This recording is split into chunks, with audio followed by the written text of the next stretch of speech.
Asam deoksiribonukleat atau yang lebih dikenal dengan DNA adalah molekul sekelompok atom yang saling menempel dalam bentuk heliks ganda yang terlihat seperti tangga indah yang telah diputar dan dipelintir berkali-kali menjadi spiral. DNA merupakan bahan kimia organik yang mengandung informasi genetik dan instruksi untuk sintesis protein. Pada DNA terdapat kode genetik yang menentukan karakter semua makhluk hidup. DNA ditemukan di sebagian besar sel dari setiap organisme. DNA adalah bagian penting dari reproduksi di mana keturunan genetik terjadi melalui pewarisan DNA dari orang tua atau orang tua kepada keturunannya. Jadi, pada dasarnya, DNA adalah apa yang membuatmu terlihat seperti sekarang.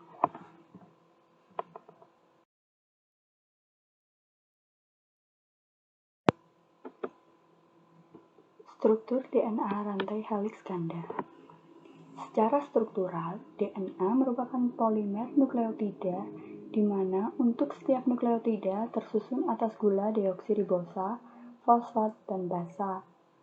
Polimer tersebut membentuk struktur double helix seperti yang telah disebutkan tadi, di mana kedua helix disatukan oleh ikatan hidrogen yang terjadi antara basa-basa yang ada. Struktur dari rantai heliks ganda DNA tersusun atas basa nitrogen adenin, guanin, timin, dan sitosin, dan merupakan polimer dari monomer nukleotida, fosfat, gula deoksiribosa, dan basa nitrogen. Adenin dan guanin termasuk purin, sedangkan sitosin dan timin tergolong pirimidin. Kombinasi jumlah dan susunan yang terjadi antara ikatan-ikatan basa ini memungkinkan setiap organisme memiliki cetak biru genetik yang spesifik atau khas yang membedakannya dari cetak biru milik organisme lainnya. Struktur DNA heliks ganda tersusun atas dua utas polinukleotida yang saling terhubung oleh ikatan hidrogen yang lemah. Ikatan hidrogen tersebut terbentuk antara dua basa nitrogen, yaitu purin dan pirimidin, yang saling berpasangan. Adenin, basa purin, berpasangan dengan timin, basa pirimidin yang terhubung dengan ikatan rangkap 2. Sementara guanin, basa purin, berpasangan dengan sitosin, basa pirimidin yang terhubung dengan ikatan rangkap 3. Struktur nukleotida. Seperti yang telah kita ketahui, DNA tersusun dari monomer-monomer nukleotida. Nukleotida yang merupakan monomer asam nukleat memiliki banyak fungsi dalam metabolisme selular. Sebagai konstituen asam nukleat, deoksiribonukleik asid DNA dan RNA, nukleotida berfungsi sebagai gudang informasi genetik. Nukleotida ini diperoleh dari makanan dan juga disintesis di hati dari nutrien. Susunan nukleotida dalam struktur asam nukleat. Nukleotida monofosfat, basa nitrogennya mewakili satu sisi pasangan basa. 4 nukleotida membentuk dua pasangan basa, yaitu timina dengan adenina yang dihubungkan dengan dua ikatan hidrogen, serta guanina dan sitosina dihubungkan dengan 3 ikatan hidrogen. Satu monomer nukleotida terhubung dengan nukleotida lainnya di bagian gugus gula dan fosfat masing-masing, membentuk dua tulang punggung, struktur unting ganda dari asam nukleat yang ditunjukkan di bagian kiri atas. Nukleotida tersusun dari 3 komponen yang penting, yaitu basa nitrogen, gula pentosa yang mempunyai 5 karbon, dan gugus fosfat. Ada 2 jenis basa nitrogen penyusun nukleotida, yaitu basa purin yang berstruktur cincin ganda dan basa pirimidin yang berstruktur cincin tunggal. Ada 4 basa nitrogen yang merupakan unit pembentuk DNA, yaitu adenin, guanin, sitosin, dan timin, sedangkan pembentuk RNA yaitu adenin, guanin, sitosin, dan urasil.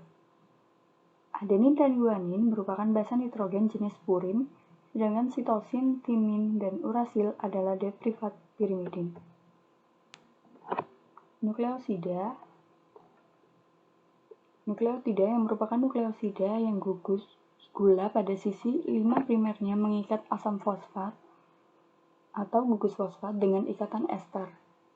Nukleosida terdiri dari basa nitrogen yang terikat secara kovalen dengan gula ribosa atau deoksiribosa tetapi tanpa gugus fosfat. Nukleosida terdiri dari basa nitrogen dan gula pentosa, ribosa atau deoksiribosa dan 1-3 gugus fosfat yang mengikat satu basa dari purin dan pirimidin melalui ikatan glikosida. Ikatan fosfodiester.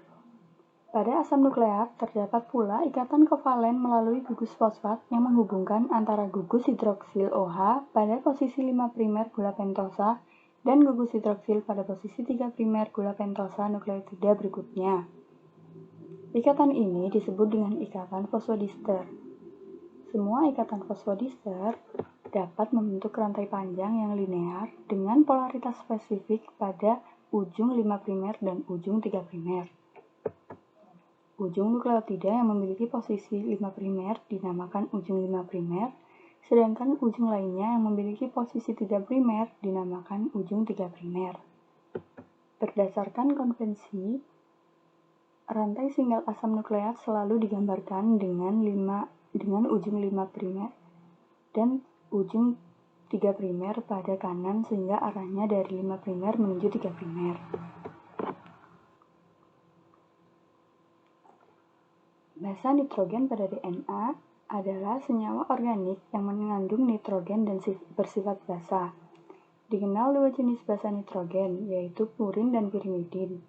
Purin disusun dari cincin yang memiliki dua cincin, yaitu cincin 5 dan cincin 6 yang masing-masing mengandung 2 nitrogen.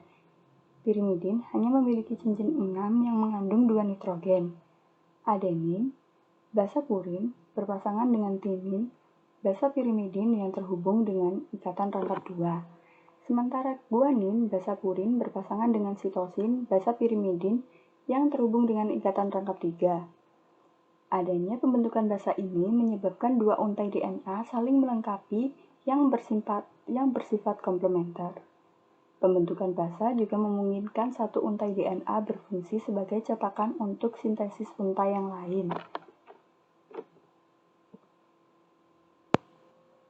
Macam-macam DNA.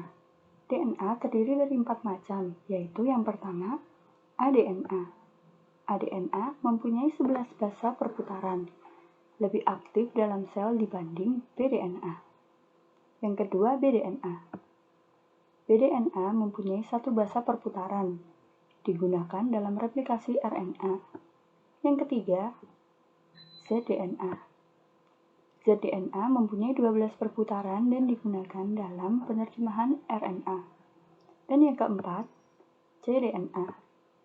cDNA biasa dikenal dengan klon, merupakan bagian yang digunakan untuk pengujian obat dan identifikasi penyakit.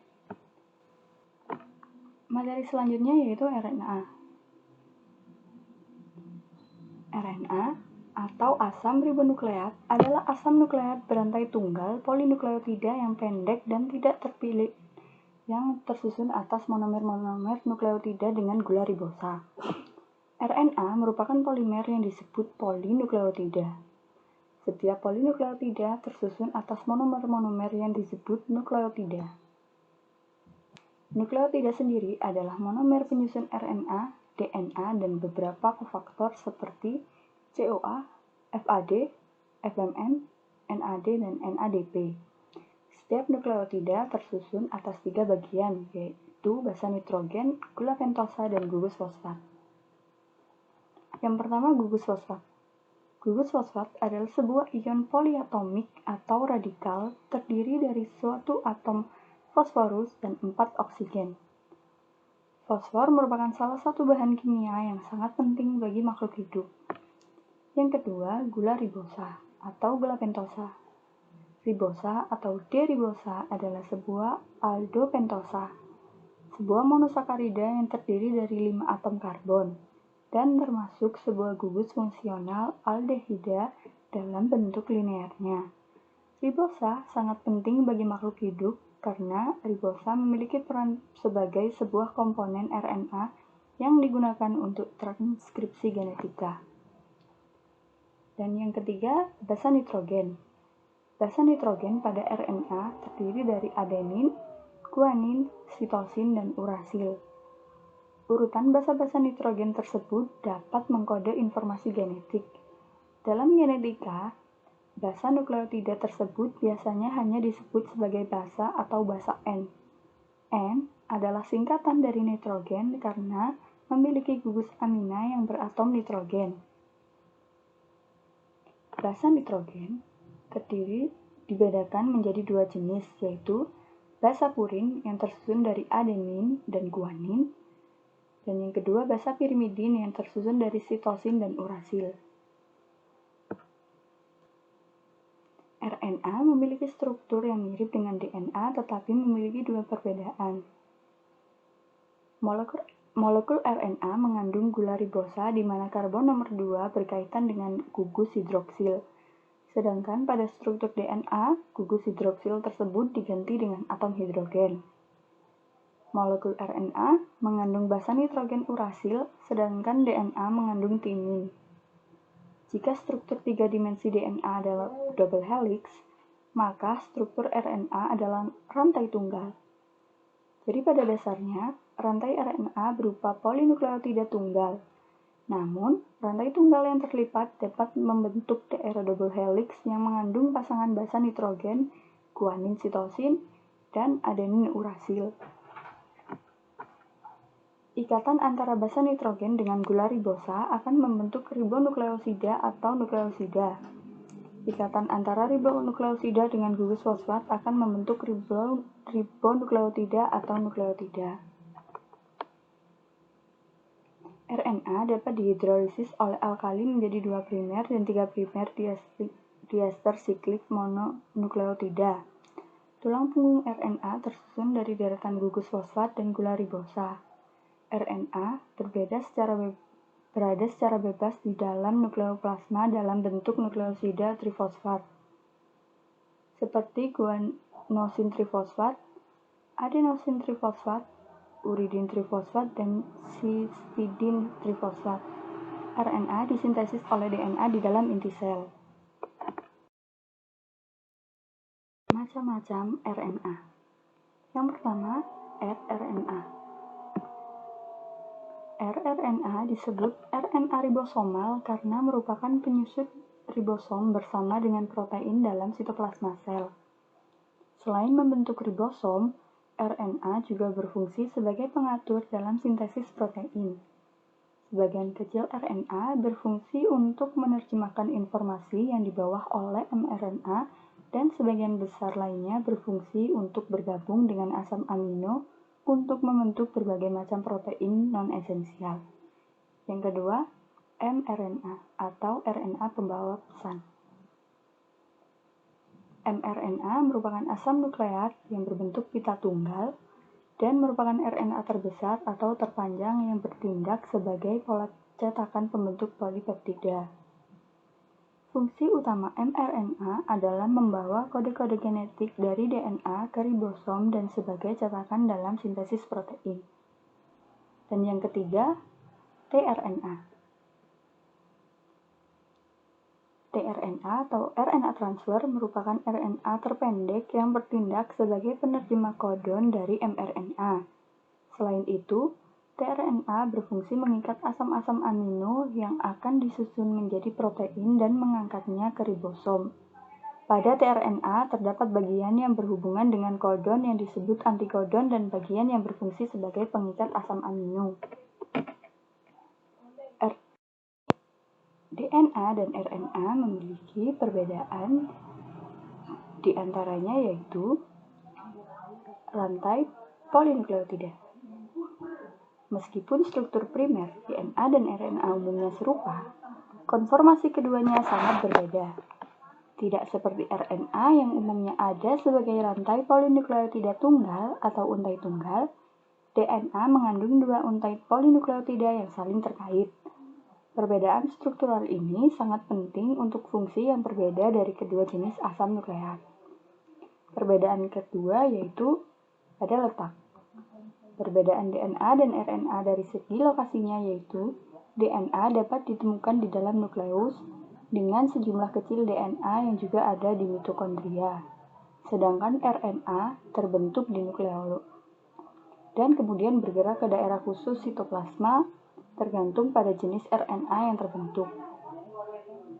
3 jenis RNA ditemukan di lokasi yang berbeda. mRNA dibuat dalam nukleus, sedangkan tRNA seperti mRNA adalah molekul yang bergerak bebas di sekitar sitoplasma. Dan yang ketiga, perbedaannya pada gula pentosa. Perbedaan DNA dan RNA dari segi gula adalah gula dalam DNA, yaitu gula deoksiribosa yang mengandung satu kelompok hidroksil yang lebih sedikit daripada ribosa RNA.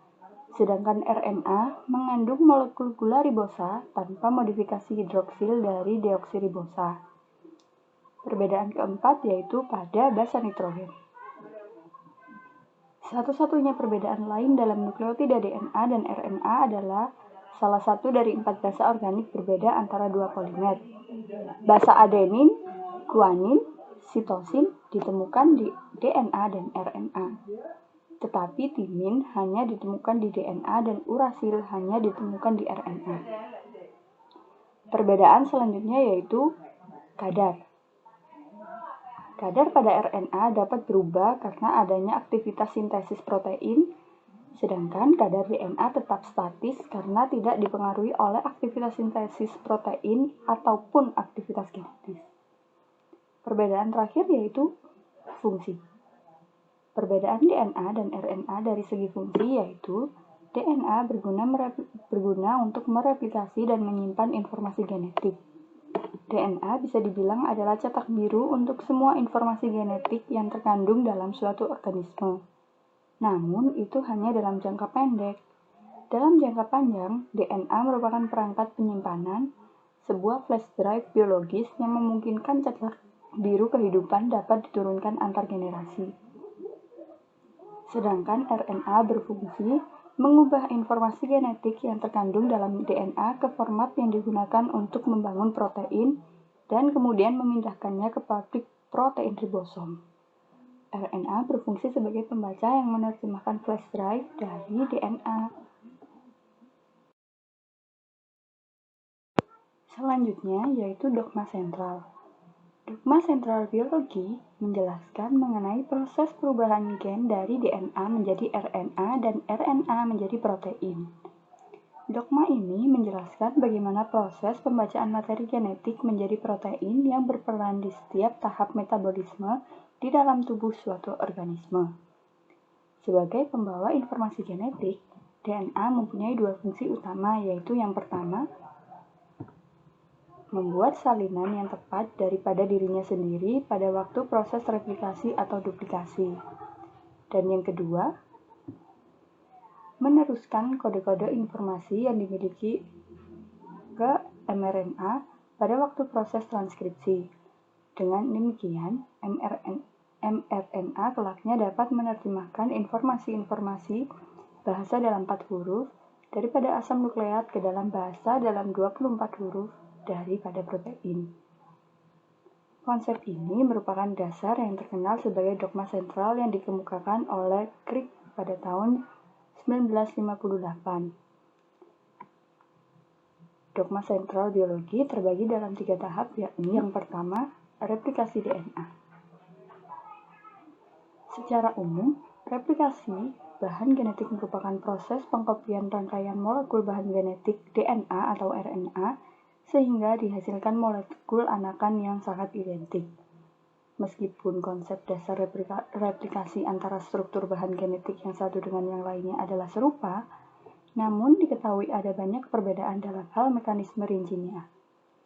Sebagai contoh, bahan genetik yang berupa molekul RNA mempunyai mekanisme replikasi rinci yang berbeda dengan replikasi molekul DNA. Pada kelompok virus misalnya, replikasi bahan genetiknya terjadi di dalam sel inang yang sebenarnya merupakan jasad hidup yang lain dari jasad virus itu sendiri. Hal ini dapat terjadi karena virus merupakan jasad parasit obligat. Di lain pihak, Replikasi DNA pada prokariot atau ekariot terjadi di dalam sel jasad hidup yang bersangkutan. Selain itu, perbedaan struktural molekul bahan genetik, misalnya antara DNA lingkar atau sirkular DNA dengan DNA linear juga berimplikasi pada perbedaan mekanisme replikasi. Yang kedua yaitu transkripsi. Transkripsi adalah proses penyalinan informasi DNA kepada mRNA. Proses ini terjadi di dalam nukleus dan dikatalisasi oleh enzim RNA polimerase. Transkripsi hanya terjadi pada satu untai rantai DNA yang mengandung komponen gula tertentu. Transkripsi terdiri dari 3 tahap, yaitu yang pertama, inisiasi. Transkripsi diawali oleh promoter, yaitu daerah DNA tempat RNA polimerase melekat. Promoter mencakup titik awal transkripsi dan biasanya membentang beberapa pasang nukleotida di depan titik awal tersebut. Fungsi promoter selain menentukan di mana transkripsi dimulai, juga menentukan yang mana dari kedua rantai ganda DNA yang digunakan sebagai cetakan. Yang kedua, elongasi atau pemanjangan. Ketika RNA bergerak di sepanjang DNA, pilihan rantai ganda DNA tersebut terbuka secara berurutan kira-kira 10-20 basa DNA. Enzim RNA polimerase menambahkan nukleotida ke ujung 3' dari molekul RNA yang dibentuk di sepanjang rantai ganda DNA. Setelah sintesis RNA berlangsung, rantai ganda DNA akan terbentuk kembali dan RNA baru akan terlepas dari cetakannya. Yang ketiga, terminasi atau pengakhiran. Terminasi berlangsung hingga RNA polimerase mentranskripsi urutan DNA yang dinamakan terminator. Terminator merupakan urutan DNA yang berfungsi untuk mengakhiri proses transkripsi. Pada prokariotik, transkripsi berhenti pada saat RNA polimerase mencapai titik terminasi. Pada eukariotik, RNA polimerase terus melewati titik terminasi, 10-35 nukleotida. RNA yang telah terbentuk terlepas dari enzim tersebut. Selanjutnya yang ketiga yaitu translasi. Translasi adalah sintesis polipeptida dari mRNA untuk menentukan urutan-urutan asam amino yang akan membentuk suatu protein. Translasi terjadi di ribosom. Pada tahap ini, sel harus menerjemahkan kode genetik atau kodon. Kodon adalah 3 nukleotida pada urutan mRNA yang dapat diterjemahkan menjadi urutan asam amino. Urutan asam amino akan mengkode suatu protein secara spesifik. Terdapat beberapa tahap pada proses translasi yaitu yang pertama yaitu inisiasi atau permulaan translasi. Tahapan inisiasi yaitu yang pertama, ujung mRNA yang telah keluar dari nukleus akan berkaitan dengan ribosom unit kecil melalui bantuan GTP dan enzim. Peristiwa tersebut disebut dengan kodon inisiasi. Selanjutnya, kodon inisiasi tersebut adalah adenin, urasil, dan guanin. Kodon adenin, urasil, guanin memberikan sinyal untuk memulai proses translasi. Kemudian, tRNA atau transfer RNA antikodon urasil, adenin, sitosin, yang membawa asam amino metionin melekat pada kodon inisiasi kodon adenin, urasil, guanin. tRNA antikodon urasil, adenin, sitosin merupakan komplementer dari kodon adenin, urasil, guanin. tRNA sendiri berfungsi untuk mengantarkan informasi genetik mRNA dari sitoplasma menuju ribosom untuk disusun menjadi protein. Yang kedua yaitu elongasi atau pemanjangan translasi. Tahapan elongasi yaitu yang pertama, kodon yang dibawa oleh mRNA akan diterjemahkan satu persatu menjadi asam amino. Selanjutnya, asam amino berikutnya akan ditambahkan satu persatu dari asam amino pertama atau metionin. Asam amino pertama, metionin, segera lepas dari ribosom. tRNA kembali ke sitoplasma untuk mengulangi fungsinya. tRNA berikutnya datang untuk berpasangan dengan kodon mRNA berikutnya. Setelah itu, masing-masing asam amino akan digabungkan oleh tRNA. Gabungan asam amino tersebut akan membentuk rantai polipeptida yang dikatalisasikan oleh RNA. RNA atau ribosomal RNA terdapat pada ribosom subunit besar yang berfungsi sebagai enzim pembentuk ikatan peptida yang menyambungkan polipeptida antar asam amino. Dan yang ketiga atau yang terakhir adalah terminasi atau pengakhiran translasi. Tahapan dari terminasi atau pengakhiran translasi adalah yang pertama, proses translasi berakhir ketika salah satu kodon stop mRNA, UAA, UAG, dan UGA melekat pada ribosom. Selanjutnya, polipeptida atau protein yang terbentuk akan terlepas dari ribosom dan terjadi pelepasan subunit ribosom menjadi subunit besar dan kecil. Kemudian, protein yang telah disintesis mengalami proses post-translasi. Pada tahap ini, protein dapat berikatan dengan karbohidrat atau dipecah kembali menjadi beberapa polipeptida. Sekian penjelasan dari saya. Terima kasih atas waktunya. Wassalamualaikum warahmatullahi wabarakatuh.